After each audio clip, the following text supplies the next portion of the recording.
رب العالمين والصلاة والسلام على سيد الأنبياء والمرسلين وعلى آله وصحبه أجمعين أما بعد. قال الله تبارك وتعالى في القرآن المجيد: أعوذ بالله من الشيطان الرجيم، بسم الله الرحمن الرحيم. قل هل يستوي الذين يعلمون والذين لا يعلمون إنما يتذكر أولو الألباب. وقال تعالى: إن هذا القرآن يهدي للتي هي أقوم ويبشر المؤمنين الذين يعملون الصالحات أن لهم أجرا كبيرا. صدق الله العظيم. عن عثمان رضي الله عنه قال: قال رسول الله صلى الله عليه وسلم: خيركم من تعلم القرآن وعلمه. وعن إبراهيم عبد الرحمن العذري رضي الله عنه قال: قال رسول الله صلى الله عليه وسلم: يحمل هذا العلم من كل خلف عدوله ينفون عنه تحريف الغالين وانتحال المبطلين وتأويل الجاهلين، أو كما قال عليه الصلاة والسلام. حضرات علماء اکرام، شہنشین پر تشریف فرما معزز عمائدین ملت، عزیز طلبہ و طالبات، پردہ نشین مائر بہنیں اور معزز سامعین، اس وقت میں ہم سب کے لیے تھوڑا سا دکھ ہے اس بات کا کہ ہم سب کے میر کارواں مولانا شبیر احمد صاحب ہمارے درمیان نہیں رہے، رحمت اللہ علیہ بن گئے۔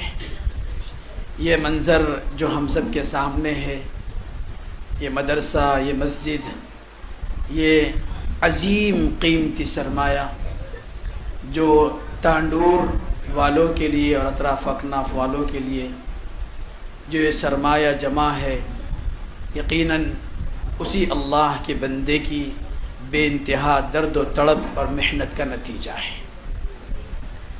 میرے بھائیوں، کسی بھی بڑے کام کے پیچھے جب تک ایک بڑی شخصیت نہیں ہوتی، وہ کام بڑا ہو کے پھیلتا نہیں۔ ایک درد مند دل چاہیے اس پورے ماحول کو سجانے کے لیے، اس ماحول کو بنانے کے لیے۔ مولانا شبیر احمد صاحب رحمۃ اللہ علیہ سے بہت تقریباً 8-10 سال پہلے میں نے ملاقات کی، اسی تانڈور کے سفر میں ملاقات عزیزم مولانا عبدالرشید صاحب نے والد محترم سے ملاقات کرائی تھی۔ جب تک پورا تعارف نہیں تھا، پہلی نظر میں جب ملاقات ہوئی، میں اپنی دل کی بات آج کہتا ہوں، میں نے چہرہ دیکھا اور ملاقات کی مسکراہٹ میں سمجھ گیا کہ یہ کسی اللہ والے کی نظر کا نمونہ ہے، یہ کسی اللہ والے کی نظر کا نمونہ ہے۔ میرا دل یہ جملہ بولنے لگا، میرا یہ احساس بولنے لگا کہ یہ عام اللہ کا بندہ نہیں معلوم ہوتا۔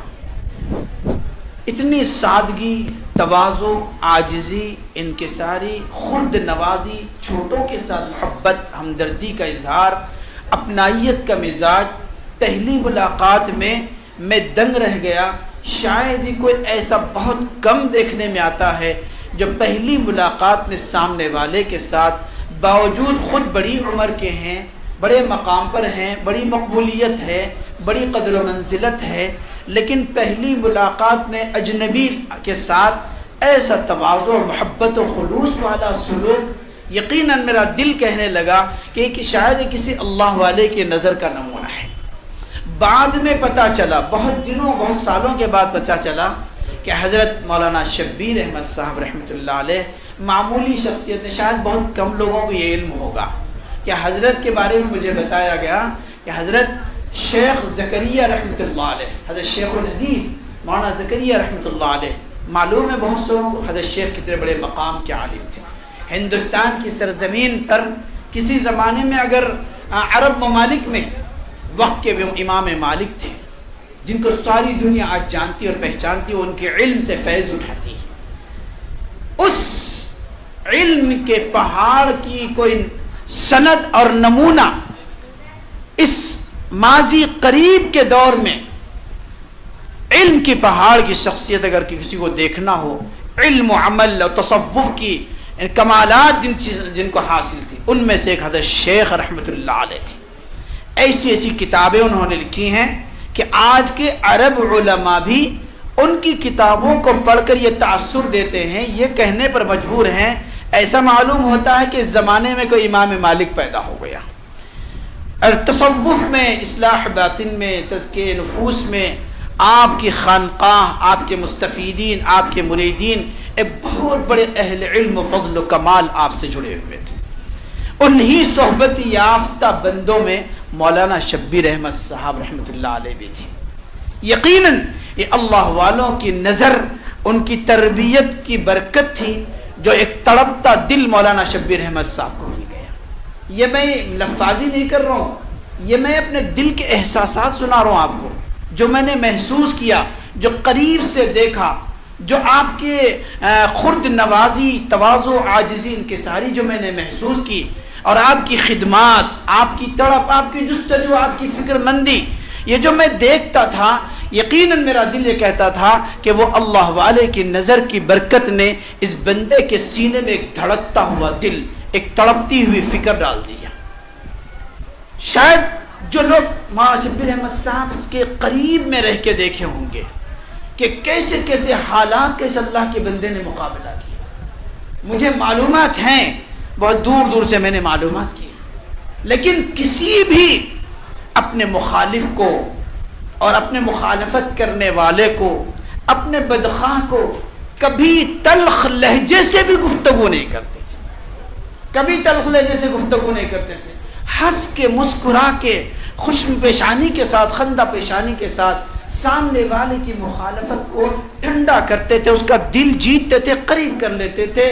یہ یقیناً ایک تڑپتا ہوا دل اور دور اندیش نگاہ، اور جس کی دل کی نگاہ کھل گئی ہو وہی یہ سب کام اپنے کو مٹا کر سامنے والے کو نوازنا، یہ بڑے دل والے کی علامت ہے۔ دل سے دعا آپ بھی کریں، میں آپ سے آخر میں ایک وعدہ لے کے اٹھوں گا، آخر میں لوں گا، اگر وقت مل گیا یاد رہا تو انشاءاللہ وعدے لے کے اٹھوں گا کہ کیسے کیسے حالات، پیدل پیدل، گاؤں گاؤں، دیہات دیہات، پھر پھر کے مسلمانوں کے گھرانوں میں ماں باپ سے، سرپرستوں، رشتہ داروں سے مل مل کر، منت سماجت کر کے ان دیہات کے سان طبقے کے لوگوں، گھروں سے بچوں کو نکالنا، پھر ان کو حافظ عالم بنانا، ان کی ہمت افزائی کرنا، ان کی پڑھائی کے سلسلے کے تکمیل تک اس کے ساتھ جڑے رہنا اور اس سے ربط میں رہنا، اس کی فکر میں لگے رہنا، میرے دوستوں یہ کوئی معمولی کام نہیں ہے، یہ معمولی کام نہیں ہے۔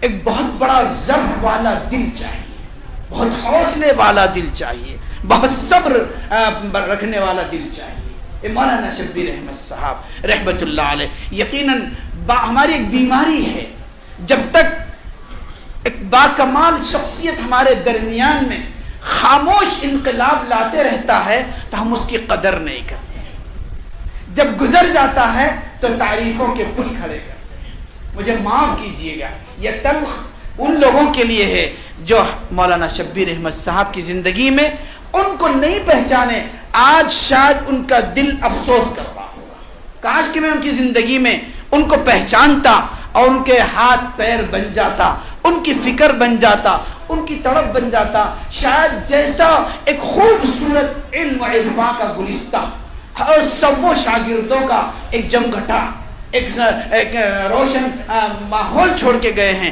کاش میں بھی کچھ کر کے کامیاب ہو جاتا۔ کچھ لے کے گئے ہو، لے کے وہ گئے جو بہت کم لوگوں کو اللہ یہ سرمایہ حاصل کرنے لے جانے کی سعادت ہے۔ ایک مدرسہ، ایک مسجد اور اتنے شاگرد اور بے حساب عوام کے اندر ایک استفادے کی، فیض پہنچانے کی شکل نکال کر کام کرتے تھے، خاموش کام کرتے تھے۔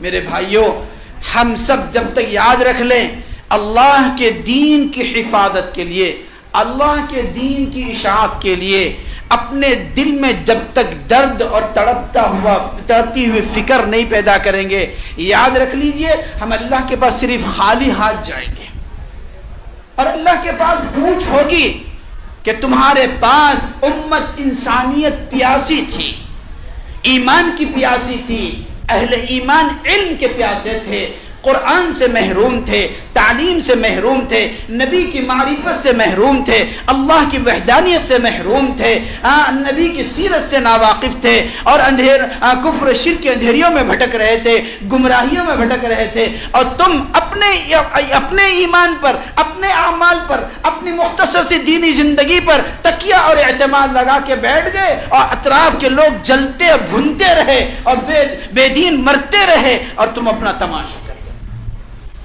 میرے بھائیوں، کچھ کر کے جاؤ، تاکہ جس طرح آج ہم سب کے دلوں میں اور زبان پر مولانا کا نام اس کے بینر پہ ہے، لیکن آج ہم سب کے دل اور زبان پر ہے۔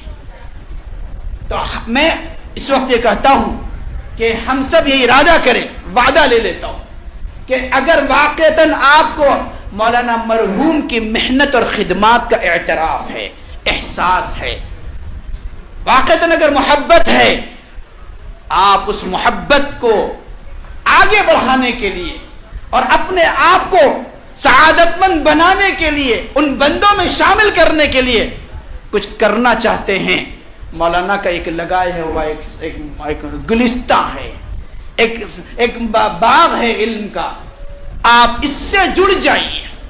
ان کے فرزندان اللہ نے بہت ماشاءاللہ قابل بنا کے، اللہ نے حضرت کا قیمتی سرمایہ بنا کے آپ تشریف لے گئے اللہ کے پاس۔ اور یاد رکھ لیجئے، شاید وہ حدیث آپ حضرات کو یاد ہوگی، سیدنا ابو ہریرہ رضی اللہ عنہ فرماتے ہیں، رسول اللہ صلی اللہ علیہ وسلم نے فرمایا، میں ابھی موضوع پر آ رہا ہوں، حضور نے فرمایا اذا مات الانسان انقطع عمله الا من ثلاثة، الا من صدقة جارية او علم ينتفع به او ولد صالح يدعو له۔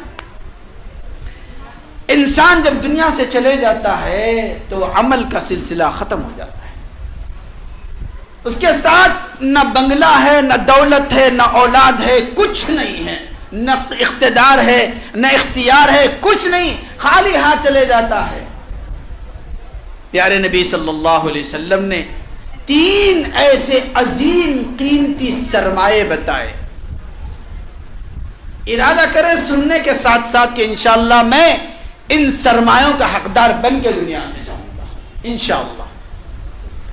اللہ کے پیغمبر آقا صلی اللہ علیہ وسلم نے فرمایا انسان مر تو جاتا ہے، اس کا عمل کا سلسلہ ختم ہو گیا، اب کوئی عمل نہیں، بس دنیا میں جو کر کے گیا، جو چھوڑ کے گیا، جو آگے بھیج کے گیا، بس اس کے اچھے اور برے بدلے کا انتظار کرتا رہے۔ لیکن 3 ایسے سرمایے ہیں جو انسان دنیا میں چھوڑ کے چلا جاتا ہے، لیکن اس کا اجر و ثواب اس کی قبر میں قیامت حشر تک پہنچایا جاتا رہتا ہے۔ 3 چیزیں، صدقہ جاریہ، اللہ کو راضی کرنے کے لیے بندوں کی نگاہ سے چھپا کر، اپنے نفس کو دبا کر، اپنی خواہشات کو کچل کر، اللہ کے محتاج بندوں کے لیے، دین کی خدمت کے لیے، غریبوں، یتیموں، یسیروں، محتاجوں، بے کسوں، مظلوموں، معذوروں کے لیے اپنی قیمتی کمائی میں سے نکال کر ان کو دیتا رہا۔ کوئی مقصد نہیں، کوئی واہ کا جذبہ نہیں، کوئی شہرت کا دل میں ذرہ برابر دیا نہیں، صرف اللہ کو راضی کرنا ہے۔ بخشش کی آرزو رہتی نہیں نمود سے، یوں دیجئے کہ دستے گدا کو خبر نہ ہو۔ ایسا صدقہ جو بندوں سے، مخلوق سے چھپا کر، ایک اللہ کو دکھا کر، اس کو راضی کرنے کے جذبے کے ساتھ دنیا میں کر کے چھوڑ دیا، بھول گیا، اس سے بندے فائز اٹھا رہے ہیں، فائدہ اٹھا رہے ہیں۔ اللہ کے پیغمبر پیارے آقا صلی اللہ علیہ وسلم فرماتے ہیں ایسا صدقہ جس کا ثواب ہمیشہ اس کے مرنے کے بعد قیامت تک جاری رہتا ہے، ایسا صدقہ کر کے جو دنیا میں جائے گا، یہ ایسا سرمایہ ہے جو اس کو مرنے کے بعد بھی کام آتا رہتا ہے۔ کرنا نہیں کرنا بھی ہم لوگ کچھ کر کے جاؤ، کس کے لیے کرنا؟ اللہ کے لیے کرنا۔ اور یہ وہ سرمایہ ہے جو آخرت میں ایسے نازک وقت میں ہمارا سہارا بنے گا، اللہ کی رحمت کا مستحق بنائے گا، نجات کا ذخیرہ بنے گا اور جنت میں داخلے کا ذریعہ سامان بنے گا. اس وقت کے لیے دنیا کی ایک مختصر سی زندگی میں اپنی کمائی میں سے ضروری نہیں ہے کہ اللہ کے راستے میں خرچ کرنے کے لیے کروڑ پتی ہونا. تھوڑی سی کمائی میں 1 روپیہ 2 روپے 10 روپے اللہ کے بندوں کے لیے، دین کی خدمت کے لیے لگا دیا، اس دن وہ اس کی قیمت کام آئے گی، سمجھ میں آئے گی. تو صدقہ جاریہ ایک ایسا عظیم کام ہے جو مرنے کے بعد بھی کام آتے رہے. اس لیے مدرسوں کو چندہ دے کے، غریبوں کا تعاون کر کے، خیر کے کاموں میں پیسہ لگا کے، کبھی اگر ایک لمحے کے لیے، ایک پل کے لیے بھی دل میں خیال آ گیا کہ میں نے جس کو دیا ہے اس پر احسان کیا ہے، یاد رکھ لیجئے وہ عمل منہ پہ مار دیا جاتا. اللہ کہتے ہیں ضرورت نہیں تھی تیرے دینے کی، میں بے نیاز شان والا ہوں، میں غنی ہوں، تو نہیں دے گا تیرا نقصان ہوگا. میں غنی ہوں، میرے خزانوں سے میرے بندوں کی ضرورتوں کو تو نہیں، تیرے جیسے ہزاروں کو ٹھکرا کے ایک غریب ٹھیلے پر کام کرنے والا کسان سے میں کام لے کے اس کی خدمت کرانے کے لیے لگا دوں گا.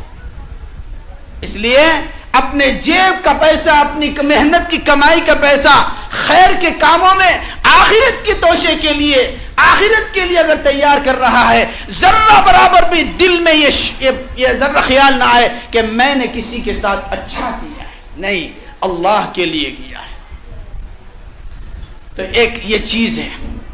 دوسری چیز جو دنیا سے انسان کے جانے کے بعد اس کے کام آتی ہے، اجر و ثواب اس کو پہنچتے رہتا ہے، او علم ينتفع به، یا ایسا علم پڑھ کے پڑھا کے گیا، علم کی میراث تقسیم کر کے گیا، حافظ بنایا، عالم بنایا، پھر وہ پڑھتا رہا، پڑھاتا رہا، سلسلہ آگے بڑھتا رہا، فیض پہنچتا رہا، ہزاروں میں تعداد میں بڑھتی چلے گئی. یہ بندہ چلے تو گیا ہے اللہ کے پاس، سالوں گزر گئے، ہزاروں سال گزر گئے. اللہ کے پیغمبر پیارے آقا صلی اللہ علیہ وسلم فرماتے ہیں اس کے قبر میں اللہ پاک اس کے علم نافع کی برکت سے اس کا اجر و ثواب اس کو پہنچاتے رہتے. قیمتی سرمایہ ہے نہیں ہے، یہ کر لینا نہیں کر لینا کوئی کام نہیں آتا، یاد رکھ لیجئے. اللہ کے پیغمبر صلی اللہ علیہ وسلم نے فرمایا تیسری چیز، میں جب تیسری چیز 2 چیزیں بیان کیا، نیت کرے کہ انشاءاللہ یہ سرمایہ میں زندگی میں بنا کے رہوں گا. تیسری چیز سن لو، اولد صالح یدعو لہ. بہت بڑا امتحان، آزمائش، بہت بڑا مشکل کام ہے جو یہ تیسرا کام کرنے والا. نیک اولاد چھوڑ کے گیا جو اس کے جانے کے بعد اس کے حق میں دعائیں کرنے لگے. اولاد انجینئر بنے، ڈاکٹر بنے، لائر بنے، فلاسفر بنے، سب کچھ بنے، حکومت کا اقتدار، عہدیدار بنے، حکمراں بنے، سب کچھ بنا، لیکن نیک نہیں بنا، قرآن نہیں پڑھا، دین نہیں پڑھا، اللہ کے نبی کی تعلیمات نہیں پڑھا، دینی علم سے محروم رہا، نہ اس کا دل بنا، نہ دماغ بنا، نہ جذبہ بنا، نہ احساس بنا. اور باپ چلے گیا، ماں چلے گئی، اس کو پتا نہیں میرے اوپر کیا حق ہے، میرے باپ کا زندگی میں کیا تھا، میں نے کیا نہیں کیا. مر گیا، اس کو پتا بھی نہیں مجھے کیا کرنا چاہیے. اگر ماں باپ نے حق زندگی میں اولاد کا نہیں ادا کیا، ایسے ہی لپٹ کے چلے گئے، اللہ کے پاس پکڑ تو ہوگی. لیکن ماں باپ نے محنت کی، فکر کی، توجہ کی، طلب سے کام کیا اور یہ سوچا کہ میرے آخرت کا ذخیرہ، میرے پاس مال تو نہیں ہے، میں علم والا تو نہیں ہوں، میرے پاس اتنا علم تو نہیں ہے کہ میں علم کا بہت بڑا فیض کھول کے جاؤ، راستہ بنائے. ہاں میں اتنا تو کر سکتا ہوں کہ میری اولاد کو میری آخرت کا سرمایہ دنیا میں بنا کے جاؤں. کیا انجینئر بنائے تو اولاد نیک بن جاتی؟ ڈاکٹر بنائے تو بن جاتی؟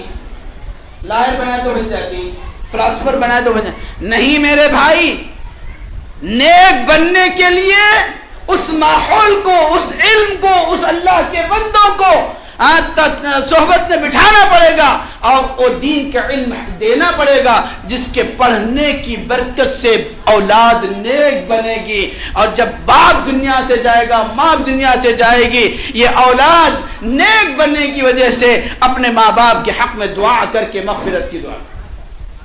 یقیناً اس وقت میں مولانا شبیر احمد صاحب تو نہیں رہے, لیکن باقیات الصالحات اولاد موجود ہے. یہ علم کا ایک فیضان پھیلا ہوا ہے. یقیناً حضرت کے لیے ایک باقیات الصالحات ہے.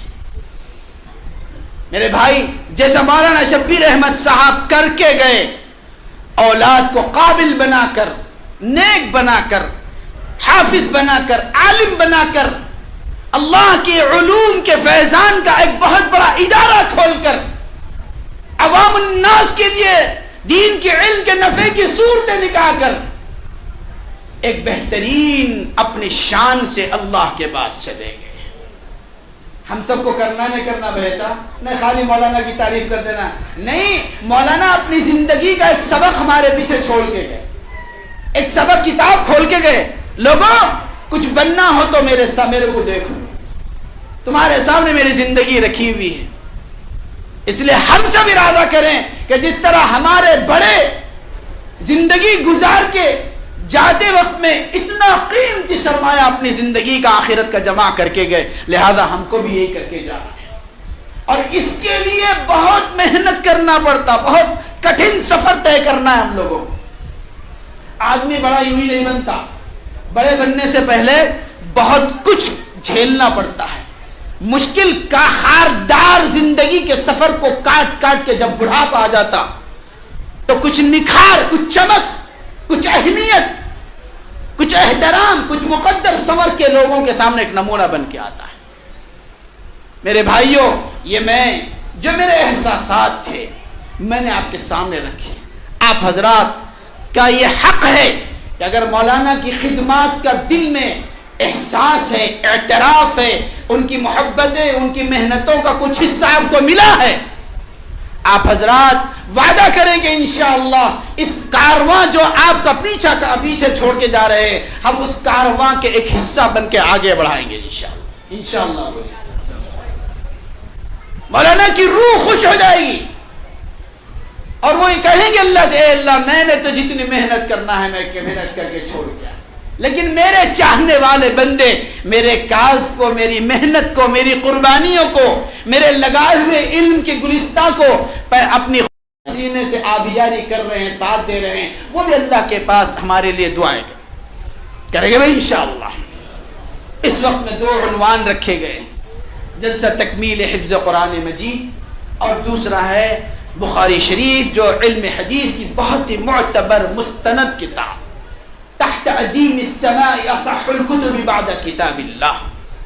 آسمان کے نیچے اللہ کے نبی صلی اللہ علیہ وسلم کے ارشادات میں جو جمع کرنے کی عظیم الشان محنت محدثین عظام نے کی ہے, ان میں ایک عظیم ہستی امام بخاری رحمت اللہ علیہ, انہوں نے احادیث رسول صلی اللہ علیہ وسلم کا ایک مختصر سا مجموعہ تیار کیا, جو معتبر ترین مستند ترین کتاب مانی جاتی ہے. کوئی عالم بغیر بخاری شریف پڑھے کہ عالم بن ہی نہیں سکتا, اس کو عالمیت کی سند ہی نہیں دی جا سکتی. اس عظیم کتاب کے آخری سبق کی تکمیل کی سعادت حاصل کرنے کا ہم سب کو موقع مل رہا ہے. 2 عظیم نسبتیں, اللہ کی کتاب اور سیدنا محمد رسول اللہ صلی اللہ علیہ وسلم کے ارشادات کی کتاب کے آخری سبق کا درس.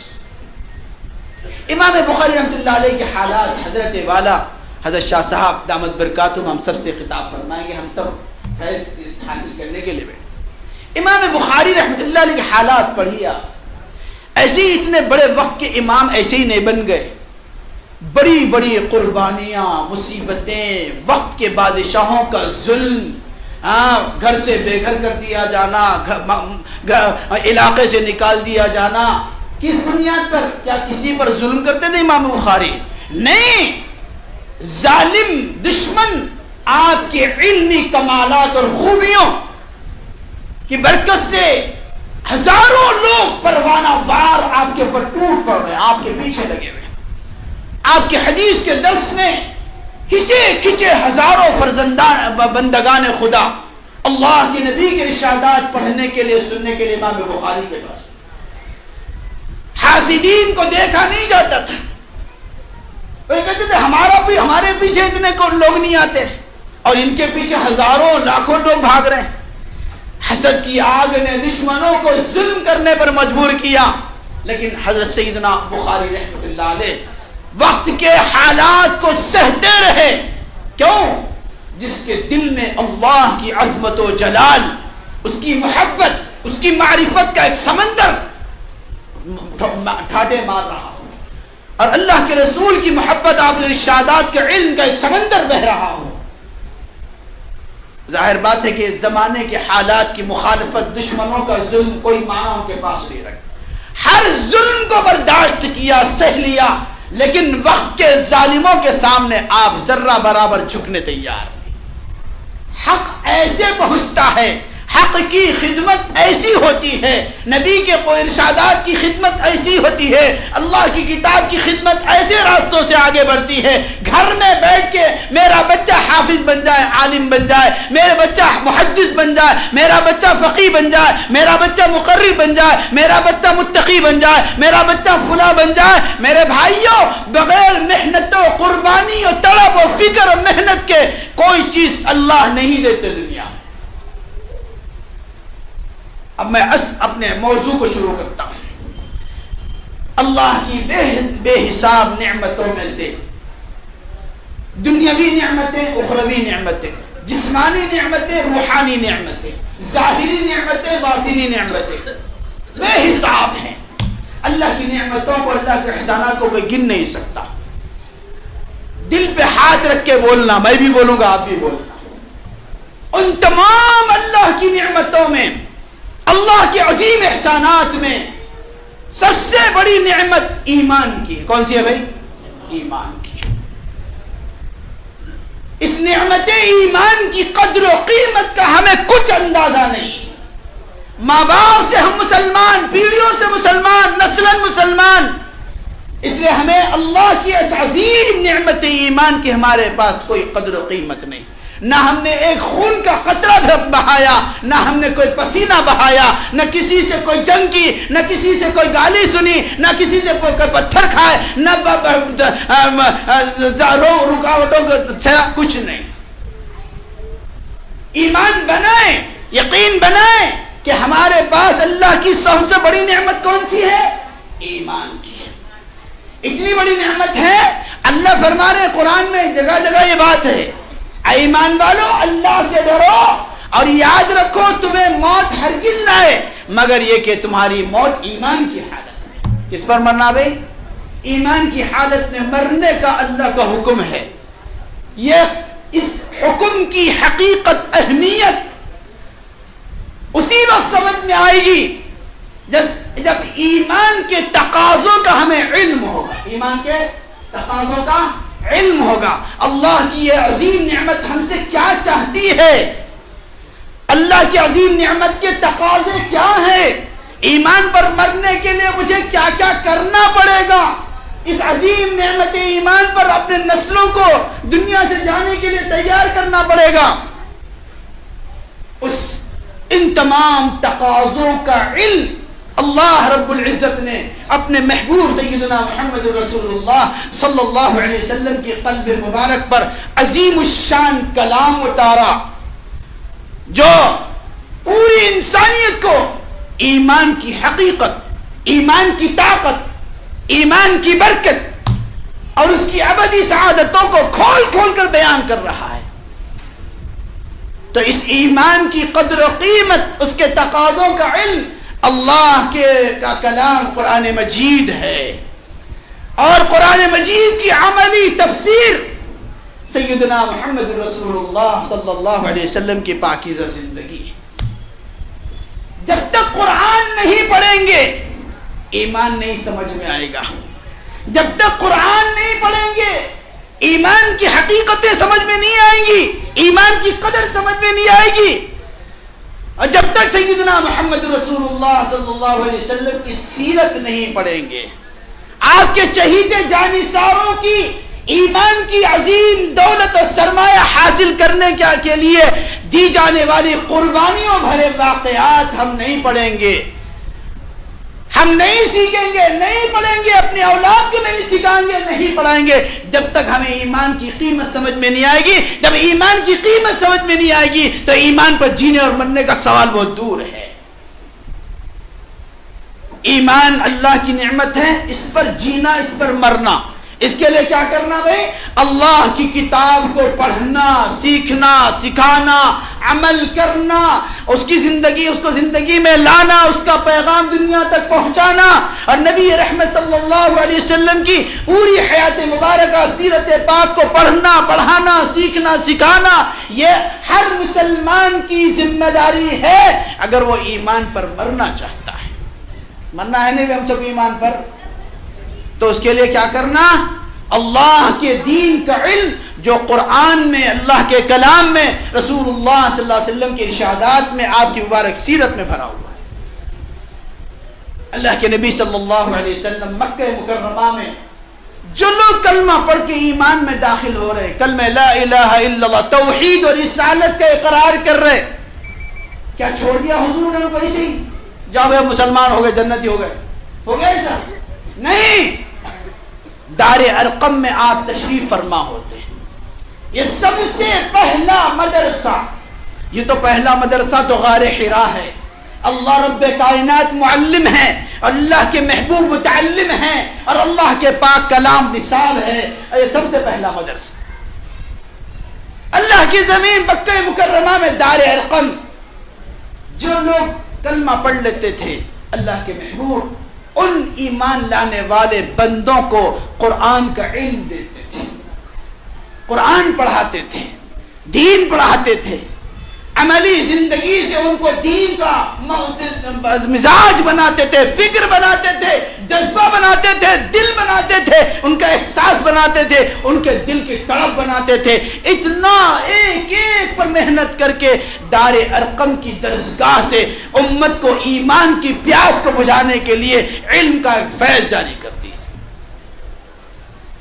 حضرت عمر دار ارقم بھی تو آئے تھے نا، بولو بھائی، حضرت عمر کلمہ پڑھنے کے لیے کہاں آئے تھے؟ دار ارقم میں آئے تھے۔ کیا کلمہ پڑھنے کے بعد حضرت عمر خاموش ہو گئے؟ نہیں، جو بھی آتے تھے اللہ کے نبی کہتے فرماتے تھے بیٹھو، اب یہاں سے قرآن سیکھو، اللہ کا دین کا علم سیکھو، ایمان کی حقیقت دل میں اتارنے کے لیے میرے پاس بیٹھ کے پیاس لے کے بیٹھو، تڑپ لے کے بیٹھو، جب سیکھو گے تو تمہاری ذات سے اللہ دنیا والوں کو ایمان کی دولت سے۔ سیدنا فاروق اعظم رضی اللہ عنہ اللہ کے نبی صلی اللہ علیہ وسلم کی زبان مبارک سے سورہ طٰہٰ کی ابتدائی آیتیں سنے تھے نہیں سنے تھے؟ آپ کے دل کی کیفیت بدل گئی، انقلاب آ گیا۔ اب تک دشمنی تھی، عداوت تھی، بغض تھا، حسد تھا، ظلم تھا، عمر کے دل مزاج میں اتنی سختی تھی، ان کے دل میں ایک انقلاب کہاں سے آیا؟ اللہ کے نبی کی زبان نبوت سے، اللہ کے پاکیزہ کلام کی چند آیتیں عمر سن لیے اور دل کے اندر ایک انقلاب آ گیا۔ اب یہ دل میں بیٹھ گئی، روشنی آ گئی۔ میرے بھائیوں، صحابہ کرام کا مزاج، صحابہ کرام کا مقام کیا ہے، ہمارا کیا ہے؟ دیکھو صحابہ کرام کلمہ پڑھتے ہی جنت کا سرٹیفکیٹ مل گیا، اعمال بعد میں کیا ہونا۔ صحیح ہے غلط ہے؟ ارے بولو بھائی، کلمہ پڑھتے ہی نبی کے صحابی بن گئے، جنت کا وعدہ آسمانوں سے اتر گیا، پروانہ مل گیا۔ اس کے باوجود کیا صحابہ اپنے آپ کو جنتی ہونے کی خوشخبری اور پروانہ زبان نبوت سے سننے کے بعد کیا خاموش بیٹھ گئے؟ نہیں، اپنے آپ کو زندگی کی آخری سانس تک اللہ کے اس اعزاز پر، اللہ کے اس اکرام پر، اس مقام و مرتبے پر جو رب العزت نے اپنے محبوب پر ایمان لانے کی برکت سے بٹھایا تھا، زندگی کی آخری سانس تک تڑپتے رہے، ڈھونڈتے رہے, اپنے آپ کو مٹاتے رہے, قربانیاں دیتے رہے, بیوی بچوں کو چھوڑنا پڑا, وطن چھوڑنا پڑا, اپنی بڑائی چھوڑنی پڑی, خاندان چھوڑنا پڑا, قریش جائیداد چھوڑنا پڑا, سب چھوڑ دیا اور یہ سمجھ گئے اللہ نے جو اعزاز ایمان کی برکت سے, نبی کی صحبت کی برکت سے صحابیت کے مقام پر پہنچا دیا, اب میں خاموش نہیں رہ سکتا, اس اعزاز پر زندگی کے آخری سانس تک رہ کر میں اللہ کو بتا دوں گا, اے اللہ جنتی آپ نے مجھے پہلے بنایا, جنت والے اعمال میں زندگی بھر کر کے آپ کو راضی کر کے. میرے بھائیوں, پہلے جنتی بنے بعد میں اعمال میں لگے, اور اللہ نے ہمیں کیا بنایا, ہمیں کیا بتایا, نہیں جنتی تم اعمال پہلے کرو, جنت بعد میں ملے گی. کتنی محنت کرنا پڑتا, صحابہ کرام کی سیرت پڑھیں, کیسے کیسا ظلم ہوا, کیسے کیسے حالات آئے, لیکن ہر ایک کا مقابلہ کیا, ایمان کی دولت کو سنبھالا, محفوظ رکھا, مضبوط رکھا, اس کو پھیلایا, اس کی خدمت کی, اندھیرے دلوں سے کفر و شرک کو نکالا, ایمان کی روشنی ان کے دل میں بٹھایا, اس محنت کے میدان میں اتر کر ہر طرح کی قربانیوں کے لیے وہ راضی ہوئے. تب کہیں جا کر اللہ نے اپنے محبوب کی زبان سے قرآن کا فرمان, اللہ کا کلام فرمان کی شکل میں, آیات کی شکل میں ان کی شان میں نازل ہوا. نہیں ہوا بھائی, قیامت تک کے لیے اللہ نے بتا دیا فَإِنْ آمَنُوا بِمِثْلِ مَا آمَنْتُمْ بِهِ فَقَدْ اهْتَدَوْا. لوگوں سن لو, اگر تم ایمان لانا چاہتے ہی ہو, ایک زبان سے لا الہ الا اللہ محمد رسول اللہ پڑھ لینا, زبان سے اقرار تو کر لیا, لیکن دل کے اندر اس کی روشنی نہیں آئی, اس کی عظمت نہیں آئی, اس کی محبت نہیں آئی, اس کی سچائی نہیں آئی, اس کی تڑپ نہیں آئی, اس کے لیے قربانی کا مزاج نہیں آیا. یاد رکھ لو ایمان نامکمل ہے بھی تمہارا, لہذا اس پر محنت کرو. محنت کرنے کے لیے دار ارقم میں صحابہ جمع ہے, اللہ کے نبی محنت کرتے رہے, مدینہ پاک اب ہجرت کر کے تشریف لائے, مسجد نبوی کا بنیاد رکھی, ساتھ ہی ساتھ مسجد نبوی کے بالکل قریب میں ایک چھوٹا سا چبوترا بنا دیا جس کو صفہ کہا جاتا ہے. یہ نبی کی درسگاہ ہے, علوم قرآن و سنت کا مرکز ہے, اور علوم نبوت کی اشاعت کا مرکز بنا دیا. 70-80 صحابہ, ایک روایت کے مطابق کم و بیش, آگے تعداد کم ہوتی تھی, ایک روایت کے مطابق 400 صحابہ کرام ہمیشہ مستقل اللہ کے نبی کی درسگاہ کے پیاسے طالب علم بن کے بھوکوں میں فاقوں میں اپنوں سے کٹ گئے, گھروں سے نکال دیے گئے, وطن سے نکال دیے گئے, اللہ کے نبی کی درسگاہ میں پڑے رہے. کیا کرتے تھے, اللہ کا قرآن سیکھتے تھے, نبی کے ارشادات سیکھتے تھے, دین کو علم کو سیکھتے تھے. ایسے تیار ہوئے, اللہ نے ان کو سند دے دی, نبی نے ان کو سند دے دی, کہا کہ ایمان والوں, قیامت تک کے مسلمانوں سنو, اگر ایمان والا بننا ہے تو میرے صحابہ جیسے بنو, قرآن والے بننا ہو میرے صحابہ جیسے بنو, نبی کی ارشادات پر عمل کرنے اور سیکھنے سکھانے کا شوق و جذبہ دیکھنا ہو میرے صحابہ کو دیکھ کے چلو, تمہاری زندگی کامیابی کے راستے پر چلے. مدرسۃ الصفہ اللہ کے نبی صلی اللہ علیہ وسلم کی درسگاہ ہے. حضرت سیدنا ابو ہریرہ رضی اللہ عنہ, کون صحابی ہے معلوم ہے آپ کو, زیادہ ایک لمبی عمر حضور کے ساتھ نہیں گزارے.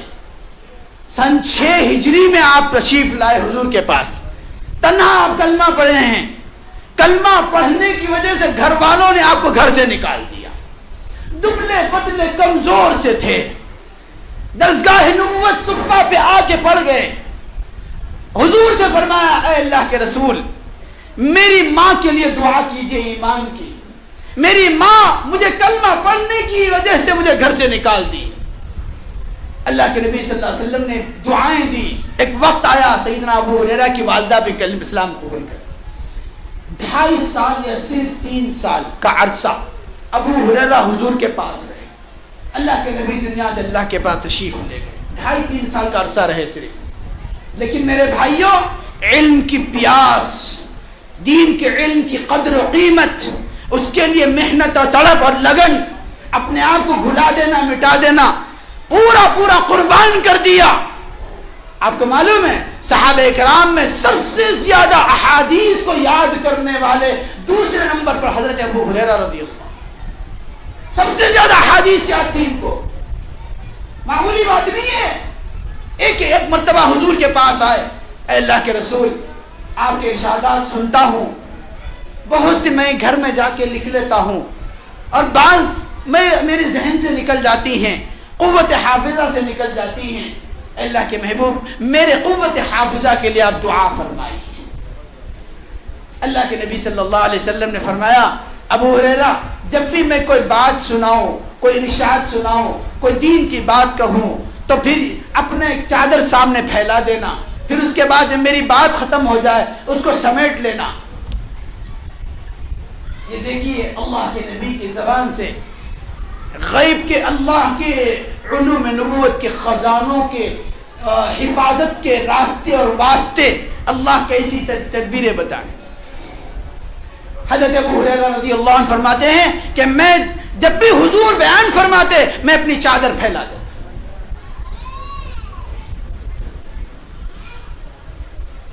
چادر پھیلا دیتا, اور جب بات ختم ہو جاتی میں اس کو سمیٹ لیتا. حضرت ابو ہریرہ فرماتے ہیں میں نے جب سے یہ کام شروع کیا مرتے دم تک میرے حافظے میں کبھی بھول نہیں آئے, کبھی نہیں بھولا میں.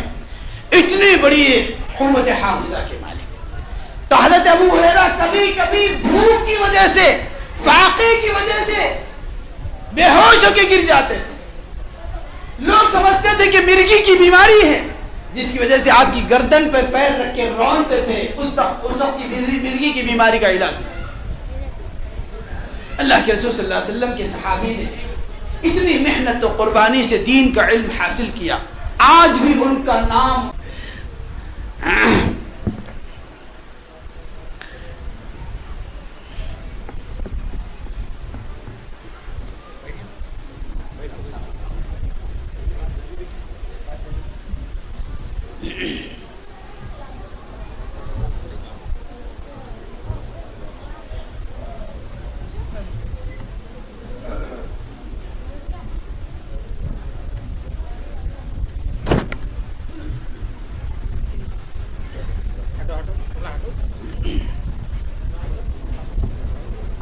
مکاتب, ہماری شناخت, ہماری پہچان دشمنوں کی نگاہ میں کھٹک رہے ہیں, اور ان کو اس بات کا یقین ہے, اس بات کا یقین ہے اسلام ہی وہ طاقت ہے جو ساری دنیا کو جھکا سکتا ہے. قرآن کی تعلیم میں وہ تاثیر ہے جو ساری دنیا کے مردہ دلوں کو زندگی دے سکتا ہے. سارے مرے ہوئے انسانوں کو صحیح پہچان بنانے میں اسلام جتنا کردار ادا کر سکتا ہے کسی میں یہ طاقت نہیں ہے.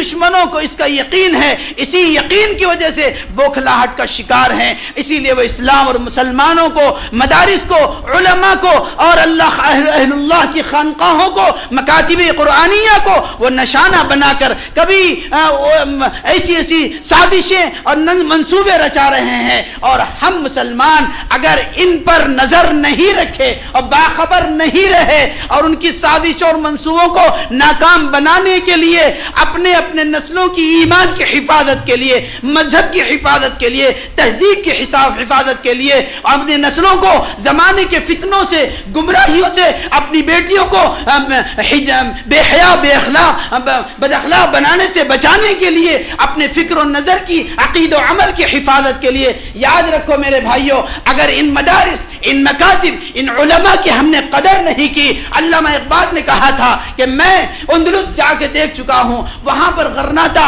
اور اسپین میں اور ہمرا جو بہت بڑی بڑی علمی مراکز کی نشانیاں تھیں, آج صرف ان کے آثار باقی رہ گئے, لیکن وہ چیزیں ختم ہو گئی. کہنے لگے اس ملک میں جب واپس آئے تو کہا کہ ان مسلمانوں کے بچوں کو انہی مدرسوں میں, انہی مکتبوں میں پڑھنے دو, ان کو مت چھیڑو, ان کو مت متاثر کرو. یاد رکھو اگر ان کو مدرسے سے چھڑا دیا جائے گا, مکاتب بند کر دیے جائیں گے اور یہ ان کے اثر سے دور محروم ہو جائیں گے, تو وہی ہوگا جو میں نے اندلس اسپین کے جو حالات دیکھ کے آئے.